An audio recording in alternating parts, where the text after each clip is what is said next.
This is Gerald Scott once again with taking the dis out of disability.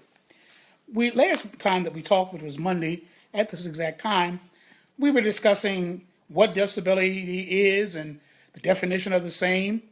We also discussed what actually the prefix dis means.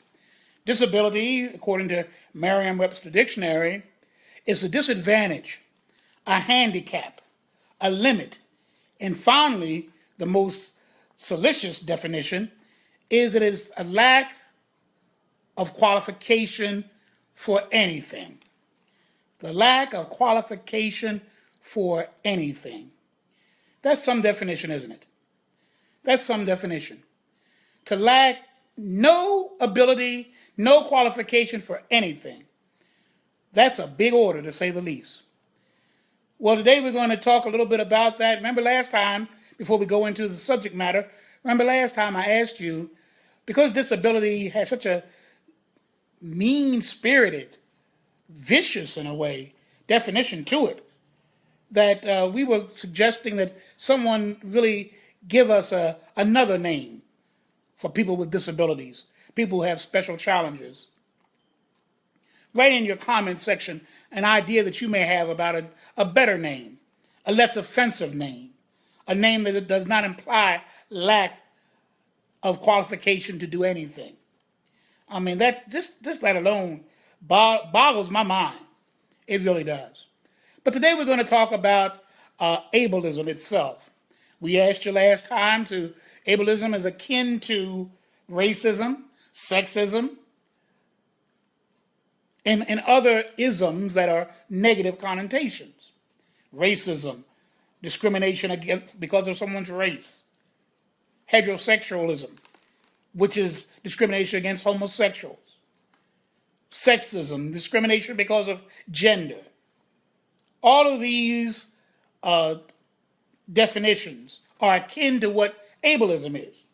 Ableism is the discriminatory, prejudicial, and biased attitude toward people with disabilities. It's a discriminatory, prejudicial, and biased attitude toward people with disabilities. Ableism. Now, what is ableism?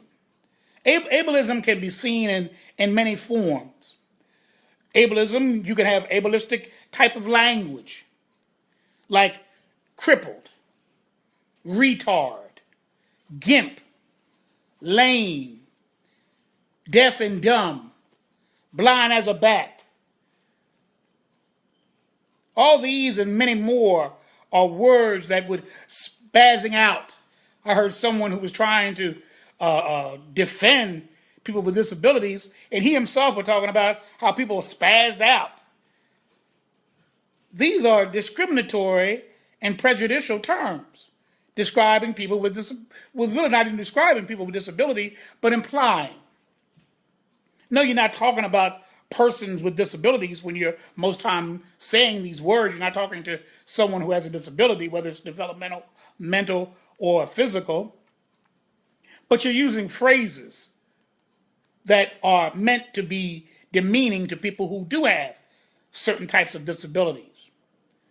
To call someone to refer to someone as being retarded or a retard has mean-spirited connotation. It's almost like using the N-word in referring to African Americans, or using the F-word in describing homosexuals. These words do have weight.